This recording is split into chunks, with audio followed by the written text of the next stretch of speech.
Hello, so recently I watched the 1992 Disney musical movie called Newsies, and this is just going to be my rambly thoughts on it. This isn't a proper review. I'd been meaning to watch this movie for a while. I'd had it on my radar because I didn't grow up watching it, but I'd just been putting it off. And then I was listening to the You're Wrong About podcast, and they did an episode on the real life story that inspired this movie, and it was the push I needed to actually finally watch this film, and I loved it. I really, really loved it. I don't know why. I've just been in a 1900s New York City mode with my media. A lot of my media recently has been set during this time, and it was just nice to watch a film and love it. I became obsessed with the songs. I was listening to them over and over, trying to learn the lyrics, which is actually kind of difficult because a lot of the verses have very different words for each line, so there's actually a lot of words to learn. And I love Alan Menken. The Little Mermaid is my favorite Disney movie, and his music I think is just the best. I just love it so much, so it was nice to get to hear more music from him. I also just loved the movie's quirks. There was this bit at the beginning of the film where there was this introductory song where they're introducing the setting and these boys who sell newspapers, and they're getting charity from these nuns, and I was like, oh no, this is going to be a movie about them finding Jesus. But no, it's not. These nuns, they never come up again in the story. And in this part of the film, there's this mother who's walking through the boys singing about her long-lost son, and she hopes he's all right. And I was like, okay, this is setting up this character for, her to find her son or something. Nope, she never appears again in the film. It's just one line in this whole film. It was so bizarre. And I loved it for that. I love that Christian Bale is simultaneously very not into it, and yet he's also giving it his all. Like, he's not shirking his responsibility as an actor, but you can tell he's just like, this isn't his strong suit. It was almost hilarious to watch someone begrudgingly dance. But then the second half of the movie started. First of all, this movie is just too long. It's 2 hours long, and it honestly feels like two different movies, 2 1-hour films. The first hour is so much fun. There's all these songs and dancing, and they're great and catchy. And then I think the last good song is King of New York, which is about the midway point. And then after that, the film just grinds to a halt. It's filled with this really laborious, jail storyline, and there's barely any new music. It's a lot of reprises, if that. There's whole, 20-minute sections without any songs, and it's just that the songs are the best bit. There's only one new original song in the second half of the film, and it comes pretty close to the end. I think it's the first song before the big finale, and I feel bad for the love interest actress because her role obviously got cut by a lot, because she actually seemed like a really good actress, and I think she had pretty good chemistry with Christian Bale.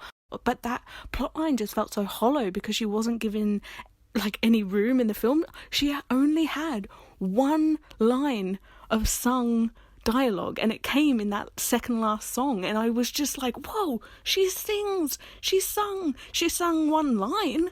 I looked it up, and apparently she did have a full song for herself, but they cut it due to time, which I kind of understand because this movie is already too long. But I feel bad because she was a really good actress, and I think she deserved better. So yeah, I feel like I really, really loved this film until it got to the second half. And when I rewatched it, because of course I did, I actually only rewatched the first half. That's where all the good bits are. That's all I have to say on the film. But I did, out of curiosity, look up the Broadway version, because I know they made a Broadway version of it. Now, I haven't seen the Broadway version because everything is shut and I don't live in New York, but I looked up if they had made any changes to the plot, and they did. They made 2 big changes, and I have strong opinions on them, even though I haven't actually seen the Broadway version. The first change was that they basically smushed together two characters of the film. There was a reporter in the film played by Bill Pullman, and then there was the love interest who I was talking about, and she's basically pulled together into one character in the Broadway version. The love interest is now a female reporter, and I think that that is an excellent change. I think that really pulls together the story. It makes the love interest have a much more active role in the plot, and I think it makes their romance much more likely because she's actively involved in the plot. However, we come to the second change, and this I really don't like. So there is the newspaper owner, Pulitzer, and he's kind of the big bad of the story, right? He represents the newsboys being taken advantage of. He represents basically capitalism. He represents worker exploitation. He represents greed. He represents a lot of what is bad in the world, right? And that is true for the film version. But in the Broadway version, it is revealed that this new, reporter woman character is his daughter. And it's a big reveal, and I absolutely hate it. I think it is a horrible, horrible development in the story. I think it does two really bad things. The first is that it completely ruins the love story, right? Again, I haven't actually seen the Broadway version, but reading the plot synopsis, you've spent the whole musical watching these two people, Jack, the newspaper boy, and this reporter woman, fall in love through their shared values and their shared activism, and then suddenly it's revealed that she is from an absolutely different class than he is. There's absolutely no way for that romance to work. Either they get married and he's accepted into this higher class of society, which just completely ruins the message and the activism that he did throughout the play, or it doesn't happen and the love story is ruined. Like, it just completely ruins that romance. And the second thing that I hate is that suddenly this woman, and I understand that women were not treated particularly well back in this time, but she is from a higher class of society. She is from the, 1% of the wealthy, right? Pulitzer was very, very wealthy. And by having a character from that class be a part of the quote-unquote good guys, right, be a part of the cause of the righteous, it individualizes the class struggle. Suddenly isn't about the lower working class fighting for their rights, fighting for their worth as people against the mechanisms of the upper class and the mechanisms of wealth inequality. Suddenly it's about good rich people and bad rich people. Pulitzer is a bad rich person, and this reporter lady is a good rich person, and that individualizing of the class struggle is a problem, and I think it undermines the entire message of the musical. Everything is less important now because it's not about the huge mechanisms at play against equality. It's just about defeating this one bad dude who happens to be the father of this woman. I'm not saying that there can't be good people who are rich. I'm just saying that in a story about class struggle, it's not about whether rich people are good or not. It's about the mechanisms that allow this inequality to happen.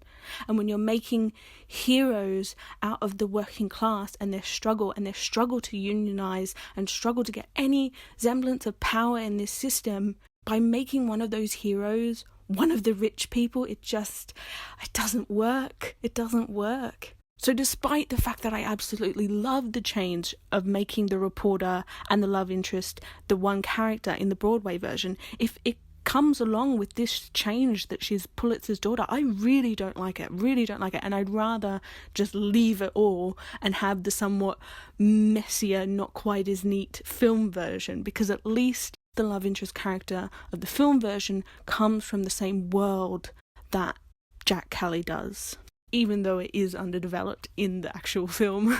Anyway, they are my rambly thoughts. It was lovely to find a new musical to obsess over. It was nice to have a bunch of songs to listen to over and over. Anyway, thank you for listening. Bye-bye.